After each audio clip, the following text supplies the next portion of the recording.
Hello दोस्तों, नमस्कार। मैं धनराज दया। आप देख रहे हो Shri Shyam classes. Shyam classes YouTube channel में आप सभी का स्वागत है। मैं आज लेकर आया हूँ आपके लिए बहुत ही शानदार और एक इंटरेस्टिंग टॉपिक और एक मजेदार टॉपिक के साथ आज की क्लास हम स्टार्ट करेंगे। आज हम पढ़ेंगे कक्षा 12th और कक्षा 11th के एनसीईआरटी में पूछे जाने वाले very very important scientist name वे उनकी डिस्कवरी, जो ज्यादा से ज्यादा बोर्ड में पूछे जाने वाले क्वेश्चन बनते हैं यहाँ से और कॉम्पिटिटिव एग्जाम में भी बनते हैं। तो आज का वीडियो स्टार्ट करते हैं। चैनल को लाइक कर दीजिए, चैनल को सब्सक्राइब कर दीजिए, बेल आइकन ऑन कर दीजिए ताकि मैं जो भी इंपॉर्टेंट वीडियो बनाऊं वो आपके पास जल्द से जल्द आ जाए। तो आज की क्लास हम स्टार्ट करते हैं। ज्यादा लंबी क्लास नहीं होगी, बहुत ही छोटी क्लास होगी बच्चों। ठीक, all biology NCERT scientist name आज हम डिस्कस करेंगे।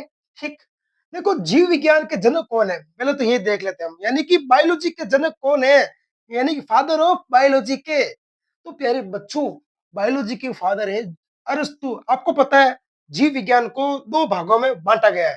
पहली है जूलॉजी यानी कि प्राणी विज्ञान, और एक है बोटनी यानी कि वनस्पति विज्ञान जिसे हम बोटनी कहते हैं। तो जूलॉजी के थे हमारे अरस्तु और बोटनी के पियो फ्रेटस्ट। ठीक, अब हम देखेंगे आगे कोशिका शब्द का प्रयोग किसने किया था। कोशिका शब्द यानी किसने कहा कि कोशिका होती है। सूक्ष्म से सूक्ष्म छोटा से छोटा जो भी उत्पाद बना है वो कोशिका से बना है, यानी कि सेल से बना है। तो कोशिका का जनक कौन है बच्चों। कोशिका का शब्द का प्रयोग किसने किया था, तो 1665 में किसने किया था, रॉबर्ट हुक। एक तो रॉबर्ट हुक होता है, एक रॉबर्ट ब्राउन होता है। मैं आपको कह देता हूँ रॉबर्ट ब्राउन ने केंद्र की खोज की थी बच्चों। किसकी की थी मेरे प्यारे दोस्तों, केंद्र की। और जो रॉबर्ट हुक है, हुक, उन्होंने की थी कोशिका शब्द का प्रयोग कब किया था, 1665 में। आपसे पूछा जा सकता है, चाहे आप राजस्थान बोर्ड हो चाहे आप अन्य कॉम्पिटिटिव एग्जाम में फाइट करते हो। जीवित कोशिका खोज किसने की थी, यानी कि लिविंग सेल्स की खोज की थी एंटोवान ल्यूवेनहुक। प्यारे बच्चों, ये नाम आपको याद रख लेना है। ठीक, अब हम आगे चलते हैं। कोशिका सिद्धांत यानी कि सेल थ्योरी किसने दी थी। आपसे पूछा जा सकता है कि सेल थ्योरी किसने दी थी।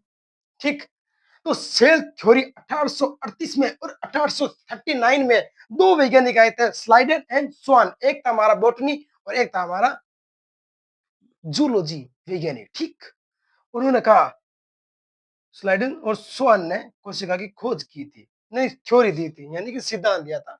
और उसके बाद फिर से आया हमारा 1885 में सेल मेम्ब्रेन मॉडिफाई किसने किया था, यानी कि कोशिका का एकदम सुस्पष्ट सिद्धांत किसने दिया था, रोडाल्ड विर्चो। उन्होंने कहा सेलुला ई सेलुला, दौड़ के आए, सेलुला ई सेलुला, सेलुला ई सेलुला, यानी कि मर्द कोशिका से ही नई कोशिका का निर्माण होता है, यानी पुनरुद्भवन कह सकता हूं।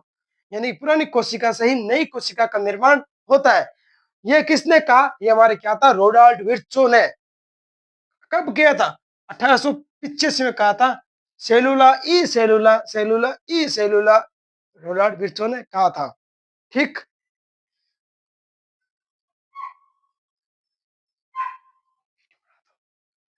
ठीक बच्चों, अब हम आगे चलते हैं।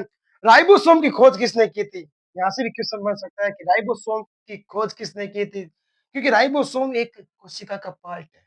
ठीक, तो राइबोसोम की खोज हुई थी 1985 में। ये सन याद रख लो, 1985 में किसने की थी, पेलाडे। पेलाडे, कैसे नाम रखे यार, पेलाडे। ठीक, अब हम आगे चलते हैं। ग्लाजी उपकरण, ये भी एक सेल से ही रिलेटिव क्वेश्चन बनता है यहाँ से। ग्लाजी उपकरण की खोज 1898 हुई थी, और किसने की थी, कैमिलो ग्लाजी ने। नाम के पीछे ग्लाजी है तो ग्लाजी की खोज करेगा बच्चा।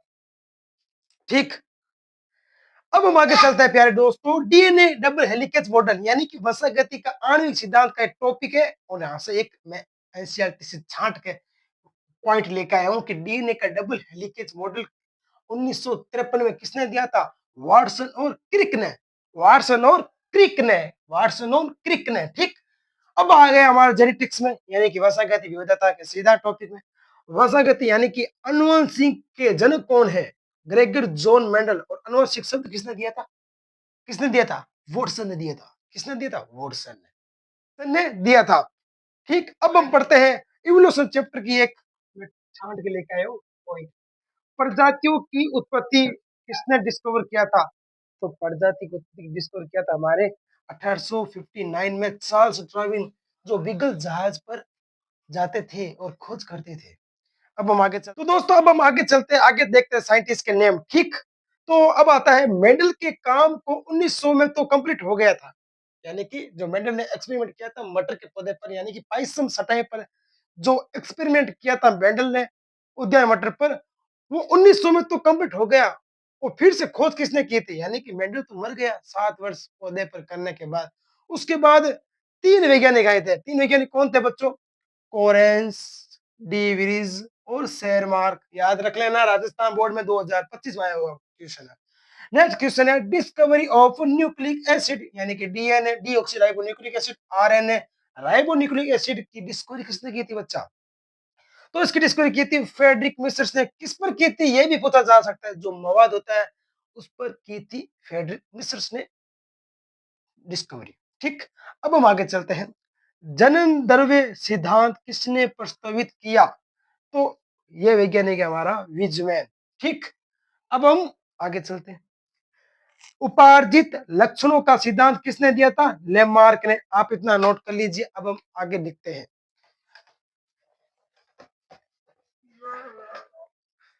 अब हम देखते हैं जिबेरिन, इंपॉर्टेंट है। जिबे जिबेरिलिन जिबेरिन क्या जिबेरिन खोज कब हुई थी? एक हार्मोन हो सकता है ये, 1926 में, ठीक। 1926 में किसने की थी बच्चों, मेरे प्यारे दोस्तों, किसने की थी जिबेरिन की खोज? जिबेरिन की थी हमारे कुरोसावा कुरसोवा। तो कहाँ के वैज्ञानिक है? जापान के वैज्ञानिक है, ये भी आपको याद रखना है। एक हमारा है साइटो साइटोकाइनिन। साइटोकाइनिन जो एक सेल की यूनिट है, साइटोकाइनिन की खोज कब हुई थी प्यारे बच्चों, प्यारे दोस्तों? साइटोकाइनिन खोज हुई थी 1955 में। किसने की थी? किसने की थी? मिलर। मिलर ने की थी भैया, मिलर और स्कूगा स्कूगा, ठीक। मिलर में कौन कौन सी गैस थी? H2 और ऑक्सीजन अब्सेंट थी और मेथेन थी और वाष्प उत्सर्जन, ठीक है। तो आज के लिए इतना ही, मिलते हैं अगले नेक्स्ट वीडियो में। तो चैनल को लाइक सब्सक्राइब